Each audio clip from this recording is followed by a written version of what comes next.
And the words that dropped in last night was, when you're not speaking your truth, you're protecting them.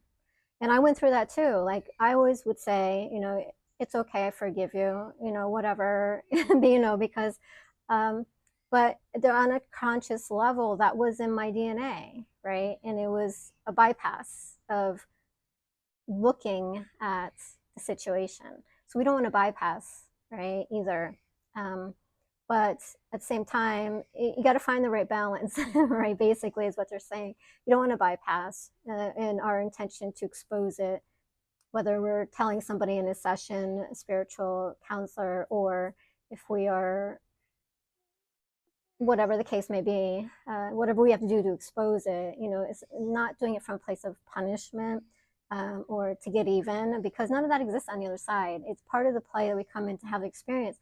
But at the same token, we do want to not protect them and keep them in the darkness, because they're in the darkness just as well. And they are, because they are doing it, right? Whoever is doing something like that is in the unconscious darkness, the shadows aspect. They're living that part frame out, um, to be in a part of the play. So they've forgotten their spiritual self, their true self, just as we have done to be able to take up the part in the play that we're playing. It goes both ways, and we got to kind of see it from that perspective.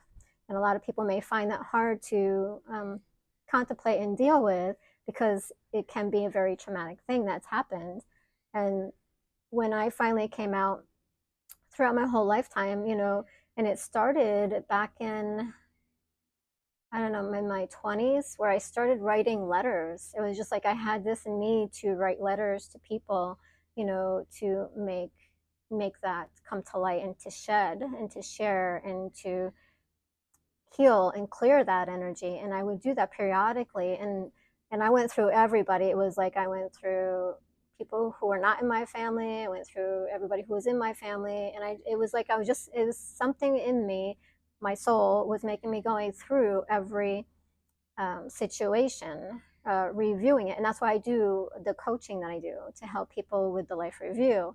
Um, and that's why I had two life reviews, one on the near death experience when I was on the other side, and then when I came back, right? And so that's why I help people with that. Uh, so you can always book a session if you wanted to start diving in on yours. And it's not about, like I said, it's not about trying to punish somebody or get even, or because you're just drinking your own poison in that place, right? So you're keeping it in the shadow, actually, right? And then you have to deal and work on that. So the evidence needs to come up. So whatever